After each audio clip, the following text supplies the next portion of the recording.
Well, thank you very much. We've had some really good talks today on Gaza with both the Middle East representatives and kings and all of the top leaders in the Middle East. And we had also a very good conversation with Bibi Netanyahu, trying to get the hostages back, and we're trying to get the end of the Gaza situation. It's really bad, very bad.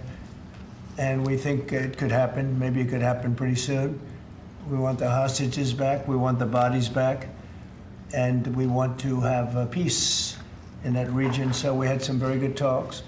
As you know, I had President Erdogan here, Turkey, and we had a great meeting today. I think we had a meeting that was very conclusive in so many different things that we wanted, things that he wanted, and that was good. We'll be announcing that sometime later, and he'll be making an announcement too. But we had a great meeting with Turkey, and they're a very respected president, and spent time. We had lunch, and we had a lot of good discussions. So those two things, and we have some executive orders today to sign that are very important for the country.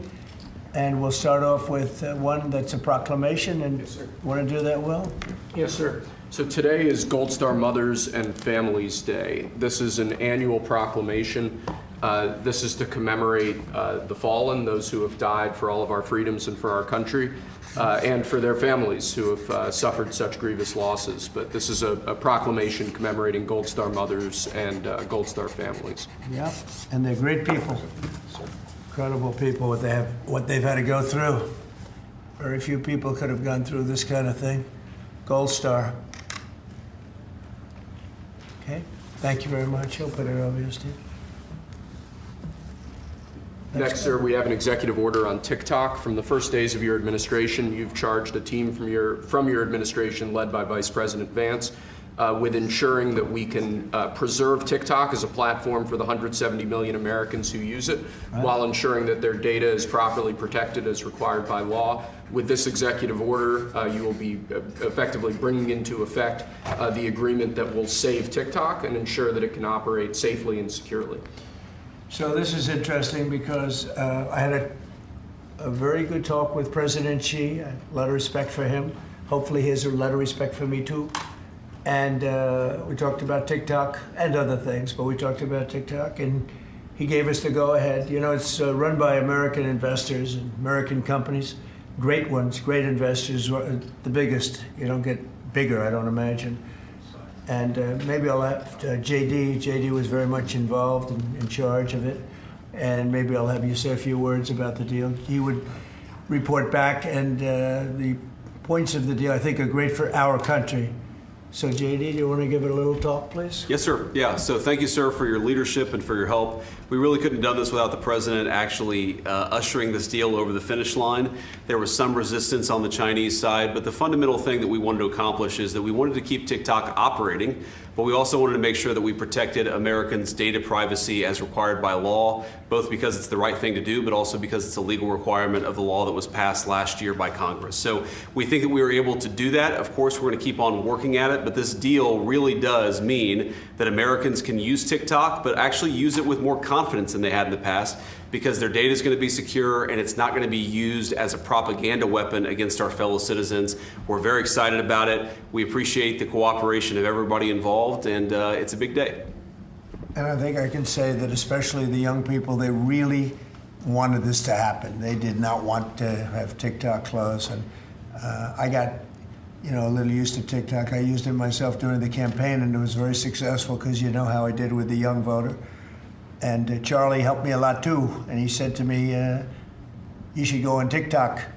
And it actually had, because we got record votes with the young voter, as you know, for the election. So I was a little bit prejudiced in that way toward TikTok. It was very good and very meaningful. But we have American investors taking it over, running it, highly sophisticated, including Larry Ellison.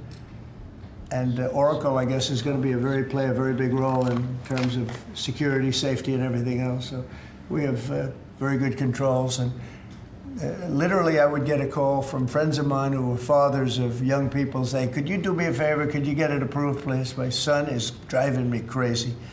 So we're getting it done, and they have a big audience, and We have great American investors, and here's your final copy. TikTok. Now, maybe if you want, we could take a couple of questions on TikTok, and then we're going to get onto something completely different, okay? Yeah. Mr. President, Jeff? Mr. Vice President, you mentioned that China was resistant. Can you describe where China is now? Are they fully on board with this? They're or on is there board, anything more yeah. I spoke with President Xi. We had a good talk. I told him what we were doing, and he said, go ahead with it. On the algorithm, it's still being leased coming from China. Are you satisfied that there's no security concerns for the Yeah, US? I That it am. would I really push- am. That it would push disruptive The content? biggest reason is that it's owned by Americans. It's, and very sophisticated Americans and people that love the country and very smart Americans too. So they don't want anything like that to happen. Yes, please. Thank you. Is there any operational relationship with Chinese entities or staff to execute the deal With who? with the Chinese? I don't think so. Not that I know. No, we're going to be. This is going to be American operated all the way, and great respect for President Xi, and I very much appreciate that he approved the deal because to get it done properly, we really needed the support of China and the approval of China. Yes, ma'am. Mr. President, now that Americans will have operational control, do you want to see the algorithm suggest more MAGA-related content prioritized? I always like MAGA related. If I could, I'd make it 100% MAGA related. It's actually a good question, but I would, yeah, if I could make it 100% MAGA, I would, but it's not going to work out that way, unfortunately. No, everyone's going to be treated fairly. Every group, every philosophy, every policy will be treated very fairly. Thank you. Mr. President, do you know the valuation? Do you know the American company is going to be valued in the billions? Well, they valued it very highly. They're paying a big number. Do you want to talk, Scott? Do you want to say something about value? Well, I'll let the Vice Okay, President, good. and then JD? I can follow And up. you'll say something. Sure. Well, first of all, I would say all credit goes to the Secretary of the Treasury. Couldn't have got it done without Scott. Also couldn't have got it done without Sean Cooksey on my team, so thanks to them. The company will be valued around $14 billion. We actually think this is a good deal for investors, but ultimately the investors are going to make the determination about what they want to invest in and what they think is a proper value. The most important thing is that it does protect Americans' data security. It ensures TikTok is still accessible. And on this question of the algorithm, which we've heard this a lot, what this deal ensures is that the American entity and the American investors will actually control the algorithm. We don't want this used as a propaganda tool by any foreign government. We want to make sure that our people and our investors actually make these decisions based on what's good for their business as opposed to what's good for another government's propaganda arm. So that's what we've done with this deal. I think it's very good for the American people. And as the President said, young people love this. We actually want everybody to access this, whether they're MAGA or not. We just want it to be fair. We want it to be fair to everybody, and we think that's what's going to happen with this new arrangement. Well, the U.S. government... And I'm sorry. just to follow up on the Vice President, there were two pieces to the transaction. The Vice President's office has worked since the spring for the commercial transaction between the investor groups, and then Treasury and a group including the Vice President's office were in Madrid 2 weeks ago to negotiate with the Chinese, and it was a result of President Trump's close relationship with Party Chair Xi that we were able to get this across the line. We created a framework for Party Chair Xi to agree, and then on the leaders' call, Xi and President Trump discussed the final arrangement. So it was 1-2, and that was the final piece. Will the U.S. government get any kind of annual payment as a result of this deal? Taxes. It's going to make money, and we're going to get a lot of money in taxes. And you know, China wanted to see this go. This is a great legacy for China too. And I thought President Xi was great in terms of his approval. We probably could have done it a different way, but it wouldn't have been the same. Wouldn't have been the same security at all. But I appreciated that he approved it. It was So nothing aside from taxes, there's no part of the deal that is like a payment to the U.S. government? Well, we're going to be announcing different things, but the U.S.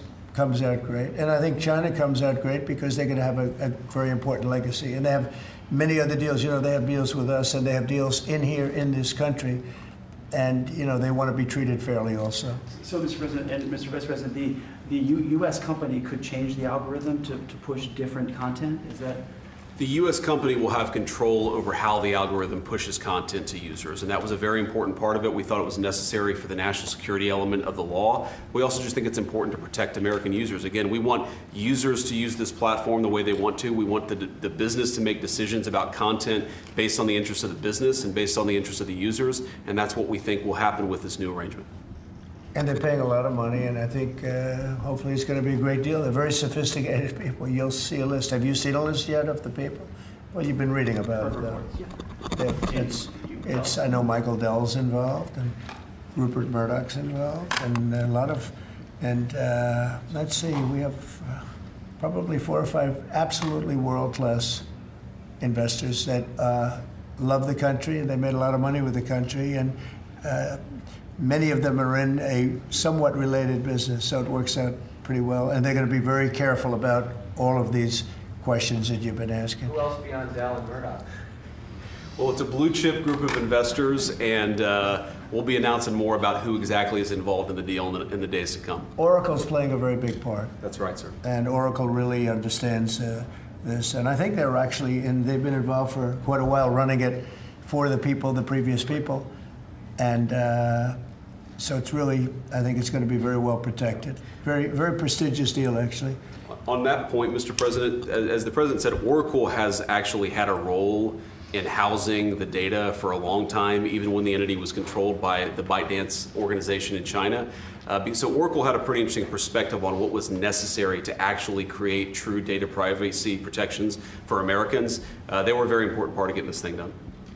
Mr. President, you told us a couple of weeks ago you thought that the security concerns were overrated, but were there legitimate concerns when it comes to safety? From my standpoint, no, because the people that own it are, they're not China-centric, they're USA-centric, and they're very smart people.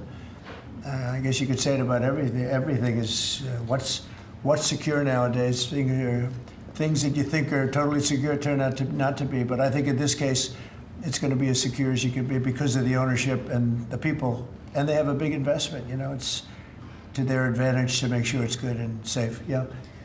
Anybody else? Do you have a question? No, behind you? Well, I just want to say, do you think this move and getting this deal done, Mr. President, do you think this honors the legacy like Charlie Kirk? You mentioned that he specifically pushed you to get involved with TikTok in your campaign, helped you win young voters. Do you think this deal honors him? Well, I think it's a good thing. It's a good sign. We're doing very well, as you know, with the trade deals. We're doing very well with China, and a lot of them.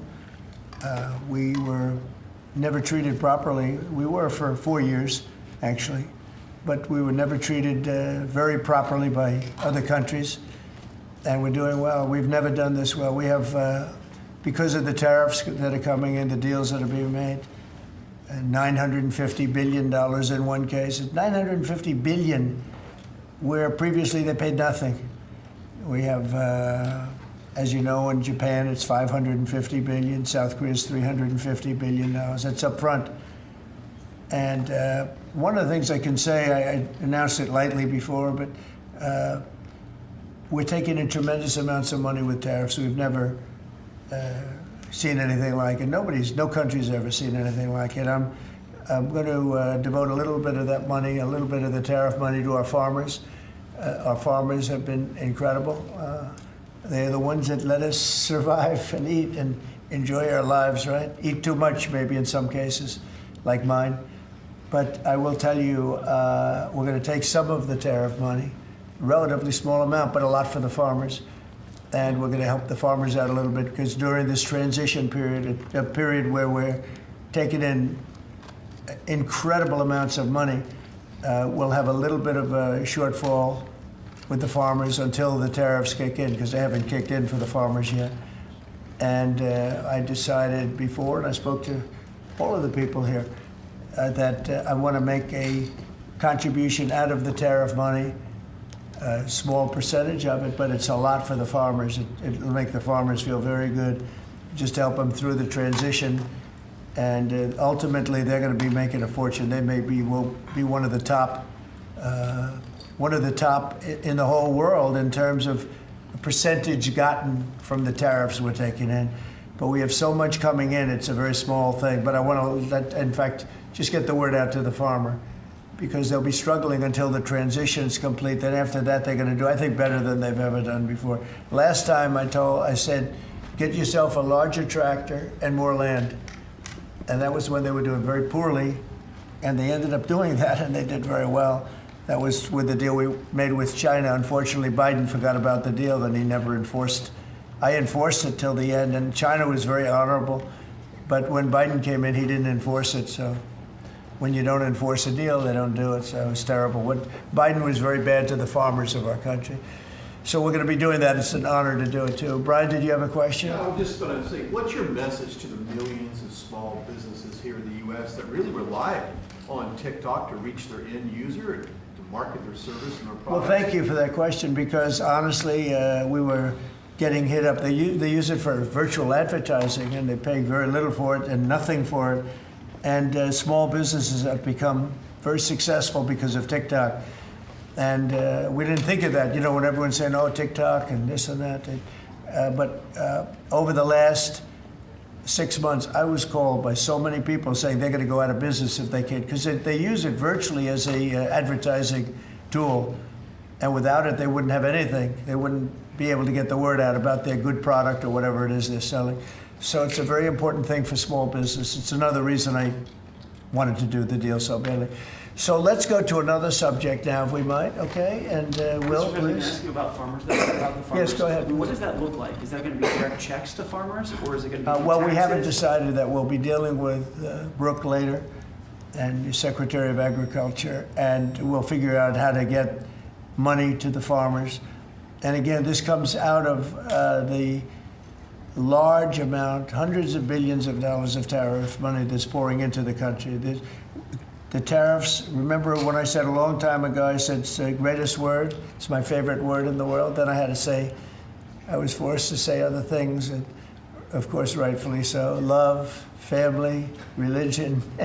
So I think I put tariff number 5. I was forced because the fake news did a big number on me. It's one of those little, but let's say it's my 5th favorite word, the word tariff. But it's making our country very rich.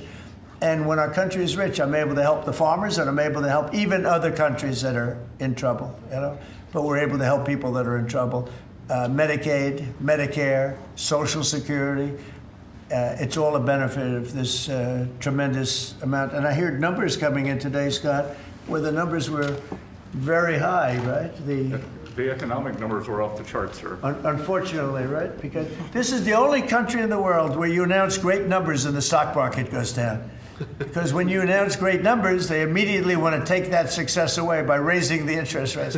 Why can't you announce great numbers and let them lower the interest rate so you can make numbers? This is the only country in the world. I don't know if you heard.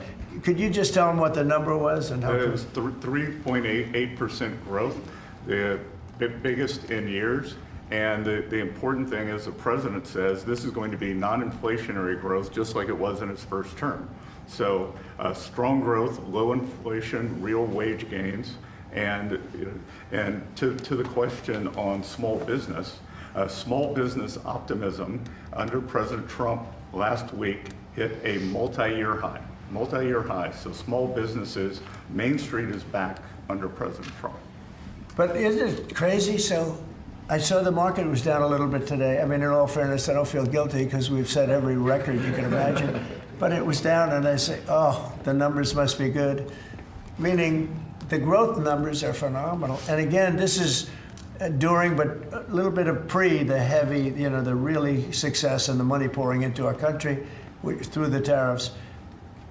And I just say, why can't we have great numbers and lower the interest rates so we have even greater numbers? So people were saying, oh, the numbers are so good, they're going to have to raise interest rates. That doesn't have to happen. And there's no inflation. We have the only thing we have is great success. We're having unbelievable success. So the numbers are much higher than anticipated, except for by me and Scott and some of the other people. And they'll get a lot higher than that, too. But I don't want to, every time we have good numbers, say, let's take all the juice out by raising interest rates. It's so backwards. It's so backwards. Mr. President, they don't appreciate the importance of the third leg of your stool, because trade, taxes, and deregulation allows for significant upside growth without inflation. So eventually, the people at the Fed will be able to focus on this like Alan Greenspan did in the 90s. You can have strong growth and low inflation, and I think we can get the stock market up, Wall Street, Main Street, both doing well. And we want low interest rates. There's no reason that every time we announce these record numbers, these numbers are way above projections by, you know, all the great geniuses out there.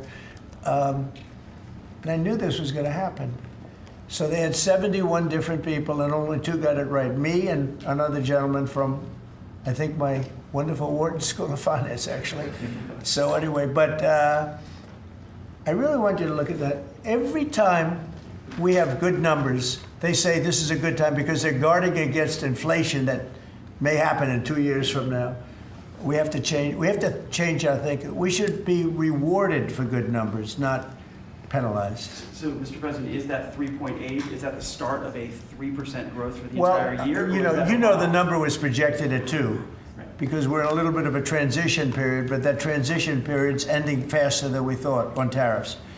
The money coming in is much greater than people thought, and there's no inflation, essentially. There's no inflation.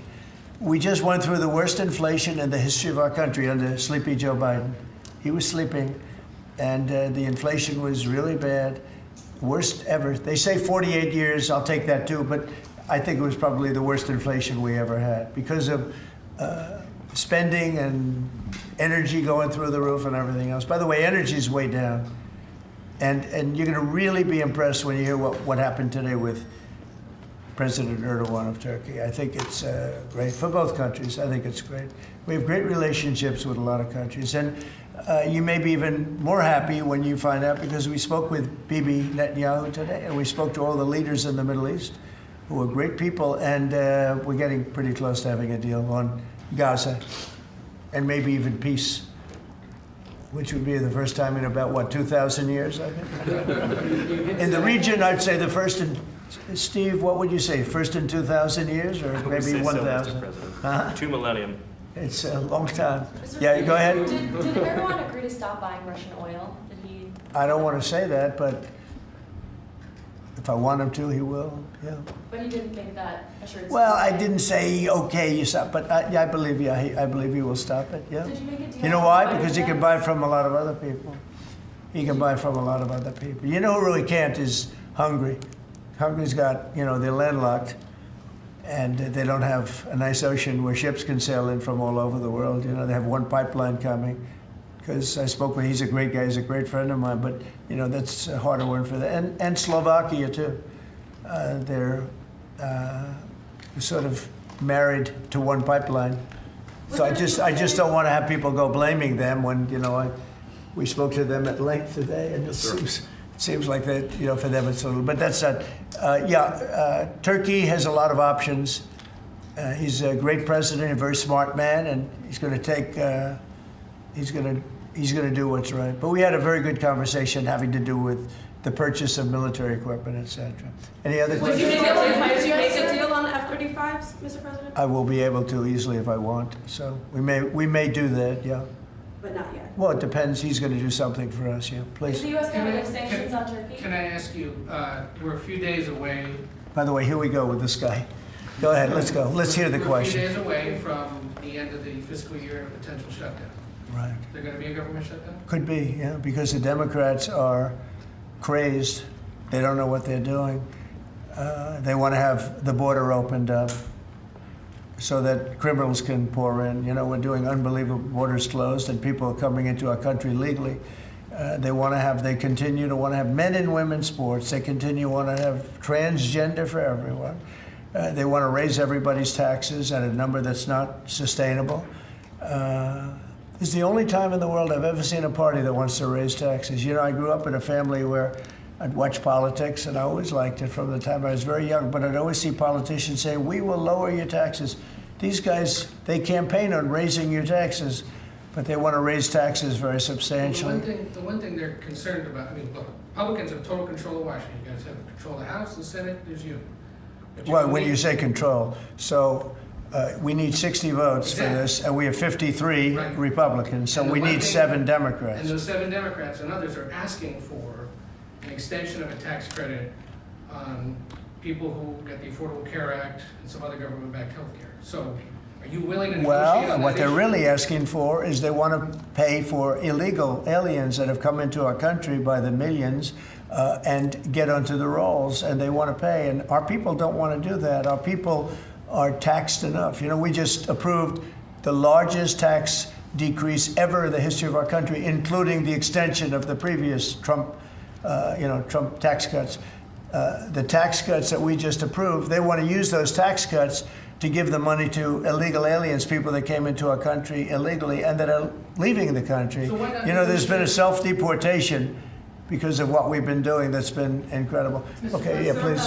Secretary Hexer is inviting military leaders from all around the country on Tuesday. Will you also be there? From all around the country to what? All around the To world. Virginia. He's To Virginia? inviting the generals and Is that- admirals to Virginia for a big meeting. They're Do not you know sure why? why. Well, I know, Why is he I doing love it. I mean, I think it's great. Let them be Do you friendly. know the topics? Let them be friendly with the generals and admirals from all over the world. Why, is there something? No, but is there something wrong with it? And what is it about? Will you be there personally as well? And what is it about? Well, I'll be there if they want me, but why is that such a big deal? I mean, the fact that we're getting along with the generals and admirals from all, remember, I'm the president of peace. It's good to get along. It's good. You act like this is a bad thing. Isn't it nice that people are coming from all over the world to be with us? It's not particularly unusual that generals who report to the Secretary of War and then to the President of the United States are coming to speak with the Secretary of War. It's actually not unusual at all, and I think it's odd that you guys have made it into such a big story. Is it a big story? I mean, is that? I mean, I don't think it is, sir. I would think it's no, but isn't it a good story? I mean, you know, we're respected from all over the world as a military force. You know, I rebuilt the military during my first term, even though we gave a chunk of it away to Afghanistan. But we're talking Afghanistan too, by the way, about Bagram and about that. But that's a very small amount compared to what we rebuilt it by. But I rebuilt the military, and we're very respected. We have the strongest military anywhere in the world without question. We have the greatest equipment in the world. We're selling the equipment to other countries. And a lot of generals want to be here and they want to look at they're also going to be touring equipment sites. They're going to be talking about the newest weapons, et cetera, et cetera. But I think it's great when generals and top people want to come to the United States to be with our now called Secretary of War. Does everybody like the name?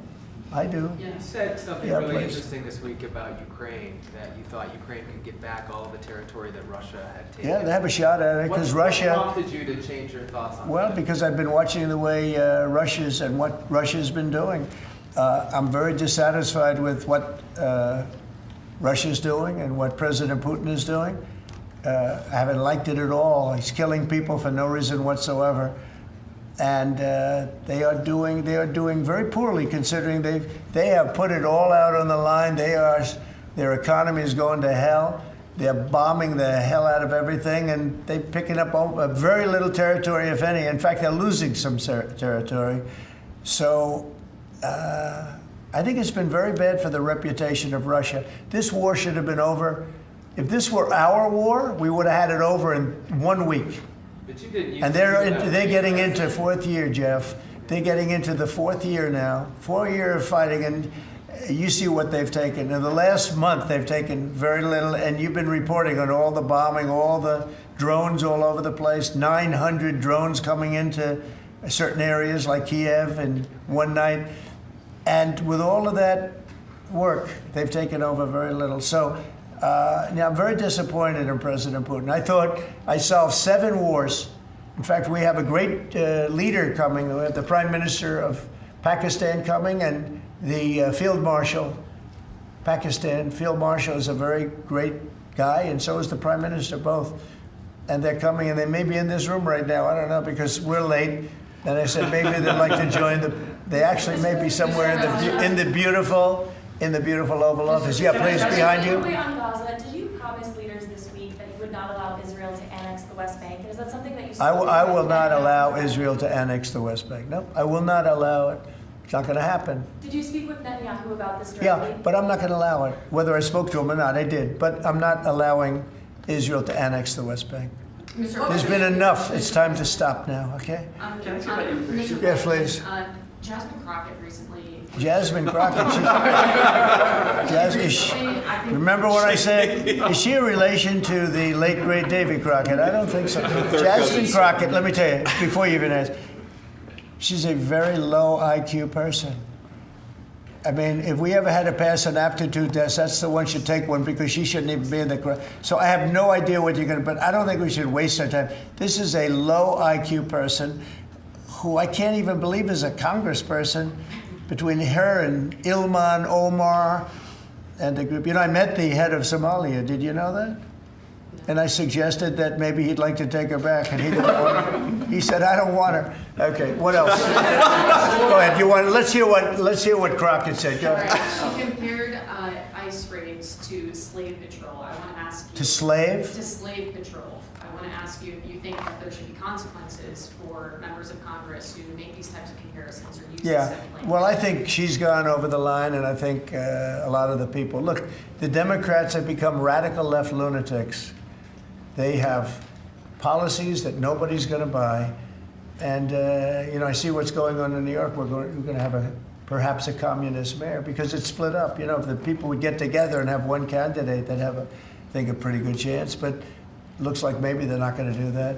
But we're going to end up with a communist mayor. It's not even believable, my beautiful New York. When I left New York to become president, it was a great place. But it was the beginning of bad things because we had de Blasio had just started as mayor. And I said, this guy's this guy's a real nut job. Went to Harvard to teach management. Can you believe it? He went to Harvard to teach city management along with the mayor of Chicago, who went to Harvard to teach. The two of them are teaching how to manage a city manage it into hell is what they do. But that was the beginning, and now we're going to go a step further. Now we're going with the communists. Can I be honest? I think it's the greatest thing to ever happen to the Republican Party. I really do. I think if a communist takes over New York City, I think that's a gift to the Republican Party. It's sad for New York, but it's a gift. And New York will recover because sometimes you need a shock like that to straighten you out. But it's politically, it's probably a very good thing. Mr. President, can I ask about immigration, crime, and the World Cup? Actually, so that's a lot of. You have a number of cities that are pushing back against your immigration deportation move, as well as your crime initiatives. Some of those cities. I don't think they're very much. But some of those cities have World Cup games. Yeah. Seattle, San Francisco. They're going to be very secure. But could those games move if they don't cooperate with your crime push? Well, that's an interesting. I guess, but we're going to make sure they're safe. They're run by radical left lunatics and that don't know what they're doing. Look at Washington, D.C. I just got numbers. There's like no crime in Washington, D.C. You, Jeff, will not be mugged walking down the street. You can walk down the street with your family. You can walk down your street with your wife, your daughter, your son, and you're not going to be. We took out 1,700 career criminals that we're not allowing back. And we have this city in great shape. There was a time when not long ago, when every single week you'd have at least one murder. And look what's happening with Washington. It's safe. I went to dinner in Washington just to prove a point. I gave a press conference in the middle of a street. I wouldn't say Secret Service was thrilled, but I did it, and here I am. Look, Washington, D.C. is such a great example of what can be done. We did it in 12 days. We made it very safe in 12 days, and now it's much safer than that. One other thing, I drove around Washington over the weekend, and I said, look at the difference. The grass looked great. Everything looked great. We had a lot of our National Guard, and we didn't ask them to do it. They did it themselves. They're proud. They're great. And they were picking up paper. They were cleaning. The place looked really beautiful. So we have a great Washington, D.C. We, as you probably know, we're going into Memphis, and we're going into some other cities, and very soon we're going to go into Chicago. It will be safe for the World Cup. If I think it isn't safe, we'll move it into a different city. Absolutely, we'll take the world. If I think it's not, it's actually a very fair question. If I think it's not safe, we're going to move it out of that city. If, like the governor of Illinois, who is, look, between last week and the week before, 11 murders, and 38 people were shot. Then he gets up and he says, this is a very safe. And then he says crime is better. The reason crime is better is because Cash put, about 5 months ago, a whole team of FBI people there to get ready for when we go in, and they've lowered it a little bit, you know, like 20, 25%, which isn't good enough, but it's a good start. But that was only put there because they're preparing for us to go in. And they've done, by the way, they've done a good job. So then Pritzker gets up, we've lowered crime 25, it's because the FBI was there. So, no, if any city we think is going to be even a little bit dangerous for the World Cup or for the Olympics, you know, where they have Olympic overthrow, right? But for the World Cup in particular, because they're playing in so many cities, we won't allow it to go to, we'll move it around a little bit. But I hope that's not going to happen, yeah. Mr. President, Director Patel this morning indicated that the shooter in Dallas had been using an app to track ICE. Does your administration have any plans to take down those apps or get them removed or any? Well, I can't tell you about that, but it tells you when they want to wear masks or they want to hide a little bit, why that's so important. But these are great patriots, the ICE, and what a tough job they have. What an unbelievably tough job they have. And think of it, what are they doing? They're taking hardcore criminals out of our country and putting them back. These were largely criminals that were given to us by Joe Biden and his group of radical maniacs that surrounded this desk, just like these people surround the desk now, but they're not maniacs, they're very solid people. Thank you, sir. I'm glad I prefaced it. But they're great. We have a great cabinet, we have great people, and he didn't have great people. He had terrible people. Look at Afghanistan, look at the people he had running our military, that could happen. The most embarrassing day in the history of our country was Afghanistan. And 13 young people died. They don't ever talk about the 38 that were horribly wounded with legs and arms and everything else, really horribly wounded. So the country's respected like it's probably almost never been respected before. I think we're respected at a level. And a year ago, it was a dead country. We had a dead country a year ago. This country was dying. It was really in bad shape. Let's talk about the next subject, can we? One of the most powerful deterrents we have to violent crime is the death penalty. As you said, your administration has taken bold, decisive steps to ensure that Washington, D.C. is once again a safe and secure city for its residents and all who visit. This is a presidential memorandum that directs your Attorney General and your U.S. Attorney for the District of Columbia, Judge Jeanine Pirro, to fully implement the death penalty here in Washington, D.C., where the evidence and facts of a case indicate that the death penalty should be used. Okay. Everybody understand? Death penalty in Washington. You kill somebody, or if you kill a police officer, law enforcement officer, death penalty. And hopefully there won't be that. So again, it's way down. I mean, we have had week after week after week where we haven't had a murder. I said that the other day in front of the president of Poland. The press was here, and I said, ladies and gentlemen, I'd like to announce that Washington, D.C. has not had a death in 4 weeks, a murder. And he looked at me, he goes, is that good or bad? You know, he said, what kind of a place is this? But it's true for years. I mean, every week, essentially, somebody got killed or more than one. And this is a very safe city right now. We don't play games. And, you know, it's interesting. We took these careers out, career criminals. They call them careers. They left the word criminal out. But we took the careers out of here. And they're now brought back to their homes, or they're in jail, or they're in a jail in another country. And hopefully they're not coming back. And we have to maintain it. You can't just leave, and we have to maintain it. We've gotten along fairly well with the mayor. You know, she's getting a party that hates that the city's becoming safe. I mean, they're actually criticizing her because the city's becoming safe. But this is becoming this is right now a very, very safe city.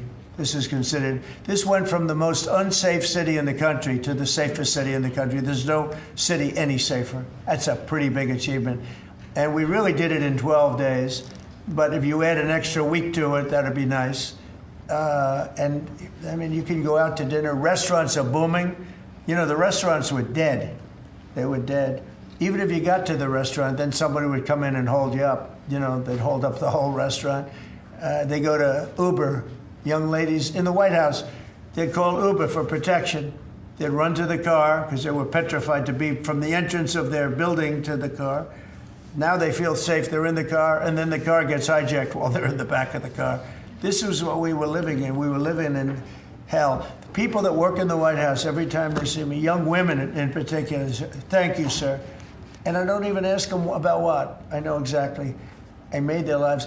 Now they're living in a beautiful, glamorous place called Washington, D.C. with no crime, and that's the way it should be, okay? This is the death penalty for somebody that kills people in Washington, D.C. I think it's capital. It's a very interesting capital punishment, capital city, right? It's capital, capital, capital. But this is our capital city. We can't allow that to happen. People come in from Iowa to look at the Lincoln Memorial and they end up getting killed. It doesn't happen anymore. It's not going to happen. And if it does happen, it's the death penalty for the person that did it. And this goes into effect. Yes, sir. Right? Pam, is that right? Yes, Could you sir. speak a little bit about that? Yes, sir. Not only are we seeking it in Washington, D.C., but all over the country again. And as you saw very recently, we are now moving the inmates who were on death row, who Joe Biden or the auto pen commuted their sentences off of death row. We're moving them to supermax facilities where they will be treated like they're on death row for the rest of their lives, President Trump. Okay, that's a big statement. Thank you very much. Okay. I see some of you shaking your heads very positively. Thank you, Brian. Thank you, fellas. You said on the campaign trail that you I were said it. for Yeah. the death penalty if anybody, an illegal, killed a U.S. citizen That's or a right. police officer. So this just reinforces your campaign promise. Right. And most people really like it. And Washington, again, it's going to serve as a beacon because you have to do it. These are bad people. When you look at that guy, the guy that killed the young lady in the train in North Carolina, that he'll be in trial for years, years, years. He'll get a good lawyer somewhere along the line. Somebody will come along, and what he did to that young lady, and she went into that train scared. You know, when she went in, the way she sat down, she was scared to just be there. She just wanted to not pay any attention to anybody, just not be noticed. And she had her throat slit. We don't want that in this country anymore. We're not going to have it in this country anymore. Thank you very much. Next. Lastly, sir, this is a presidential memorandum on countering domestic terrorism and organized political violence. In recent weeks, months, and years, we've seen a tremendous upsurge in some highly visible, but also other acts of domestic terrorism and organized political violence being perpetrated by radical, politically motivated groups all over the country. What this presidential memorandum will do is set off an administration-wide response to that, ranging from the Joint Terrorism Task Forces to other components of the Department of Justice, to the Department of Homeland Security and the Department of Treasury. We're looking at interdicting these groups, preventing them from performing acts of violence, and also looking at sources of organization and funding and Great. support that prop them up and allow them to do the acts that they have been doing. We're looking at the funders of a lot of these groups, and you know, when you see the signs, and they're all beautiful signs made professionally, these aren't your protesters that make the sign in their basement late in the evening because they really believe it. These are anarchists and agitators, professional anarchists and agitators, and they get hired by wealthy people, some of whom I know, I guess, you know, I probably know them. And you wouldn't know it. You're at dinner with them, everything's nice, and then you find out that they funded millions of dollars to these lunatics. Steve, could you say a couple of words Yes, about Mr. it? President. This is a very historic and significant day. This is the first time in American history that there is an all-of-government effort to dismantle left-wing terrorism, to dismantle Antifa, to dismantle the organizations that have been carrying out these acts of political violence and terrorism. What we have seen, if you look at whether it be going back to the riots that started with Black Lives Matter and all the way through to the Antifa riots, the attacks on ICE officers, the doxing campaigns, and now the political assassinations, these are not lone, isolated events. This is part of an organized campaign of radical left terrorism. It is structured, it is sophisticated, it is well-funded, it is well-planned. There is really no parallel like this to anything else in the country right now. There is an entire system of feeder organizations that provide money, resources, weapons, And when they're attacking ICE officers, they're attacking federal buildings, or they're isolating public officials for harassment, doxing, intimidation, and ultimately attempted assassination, it is all carefully planned, executed, and thought through. It is terrorism on our soil. Because of this executive order, Cash and Pam are going to have the tools they need, working with Scott, to take these organizations apart piece by piece. And the central hub of that effort is going to be the Joint Terrorism Task Force, or JTTF, which sits inside the Federal Bureau of Investigation. But for those at home who are worried about terrorism in this country, they need to understand, because of President Trump's strength, because of his vision, because of his leadership, we are now going to use the entire force of the federal government to uproot these organizations root and branch. And again, that's only possible because of President Trump and his leadership. Thank you. Steve Cash, please. Yes, as Steve was saying, Mr. President, thanks to your leadership, crime is going downward in a tremendous fashion, and that's what we want for every city in America. And the FBI's premier flagship enterprise, the Joint Terrorism Task Force, are honored to lead this initiative with our partners at Treasury and Homeland Security, because our citizens are being attacked by, as Stephen said, organized violence, and it's being paid for, not by them, by other people. So what we are going to do, combining forces as Scott and I have done in these last few months, is follow the money. People and organizations have collected funds and put them out into the streets of America and organized violence across our country. And thanks to your recognition of this and this executive order and the AG's leadership to lead out and prosecute these individuals, we are properly going to chase them down like the domestic terrorists that they are, and our streets and our communities are going to be safer because the JTTF and the FBI and Treasury and DHS and DOJ are going to combine forces like never before to root out this new evil that is perpetrating our criminal activities across our societies. And we are just so thankful for your leadership and recognition of it. It's not easy to do. Good job. Thank you very much. Who Pam? specifically do you want to target? What? Besides Antifa, is there a specific group or person you're targeting in this? Any organized group. Any organized Any group? organized group who are committing these crimes, and we're working with the Secretary of Treasury. You know what law enforcement has told us under President Trump's leadership? He's taken the handcuffs off law enforcement. They can do their jobs now, thanks to you, President Trump, and that's what's happening.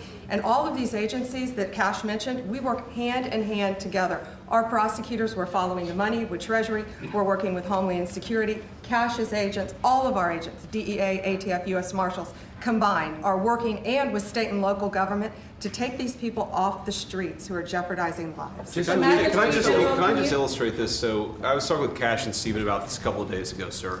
So I believe it was in Oregon where you had a federal building where there were men in black ski masks who were committing acts of violence, who were shutting down a government building.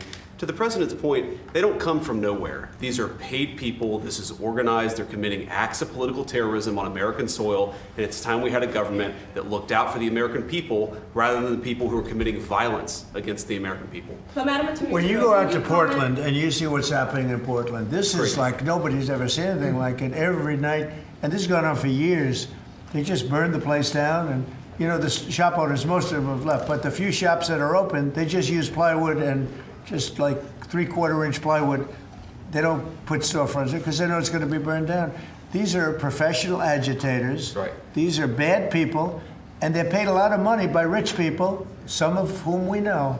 I'm sure I know some. I don't. If I knew, I wouldn't associate because I'll be in trouble. Because Pam will say, "Why are you associating with this person?" But I will tell you that these are bad people, and they're paying a lot of money, millions of dollars.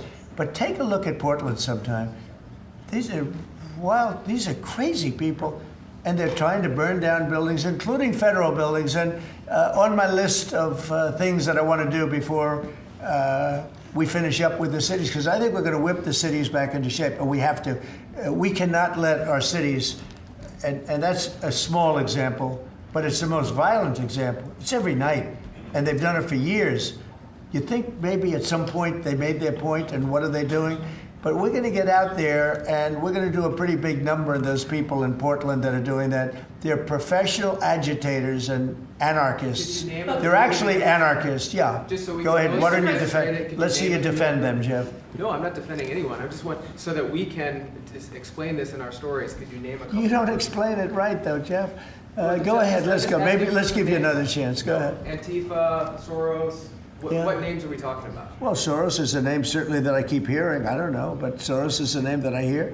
I hear a lot of different names. I hear names of some pretty rich people that are radical left people. Maybe I hear about a guy named Reid Hoffman.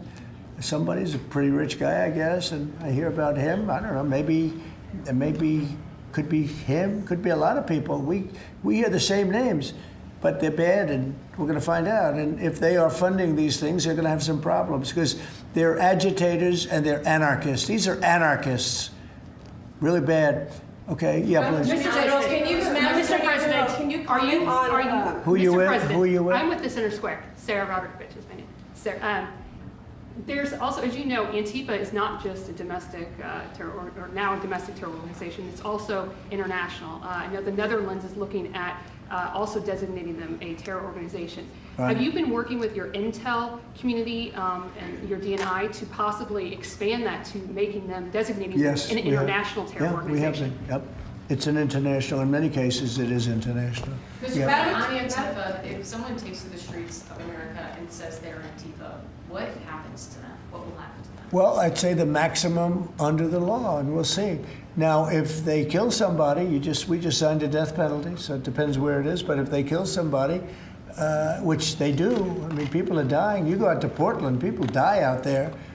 Many people have died over the years in Portland. Portland is, I don't know how anybody lives there. It's amazing. But it's anarchy out there, and that's what they want. They want anarchy, like when they attacked Seattle and took over a big percentage of the city. I was going to go out, and we were going to do a big number. They heard that, and everybody broke up all of a sudden. But, you know, you have governors that have to run that, and a lot of them don't do that. I don't like to go in. I'd rather have Pritzker's support when we go into Chicago. But if we don't have it, that's okay, too, because we're paramount, and we will do what we have to do. We're going to make Chicago safe. We're going to make we're going to make as many as we can, and usually that involves a surge. But what we did with, in the case of Chicago, by having the FBI go out there 5 or 6 months ago, we brought it down a little bit. You know, a little bit is 25%, so it's not so little, but it is when you're talking about the kind of crime and killings and murders that you hear in Chicago. But we're going to get it.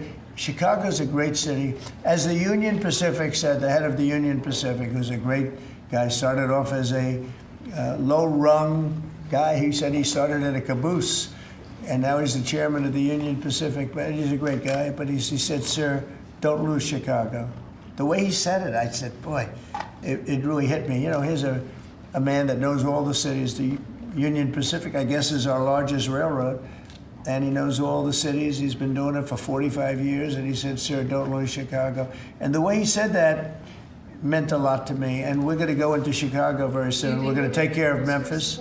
We're going to take care of Memphis. You can't walk a block without getting shot.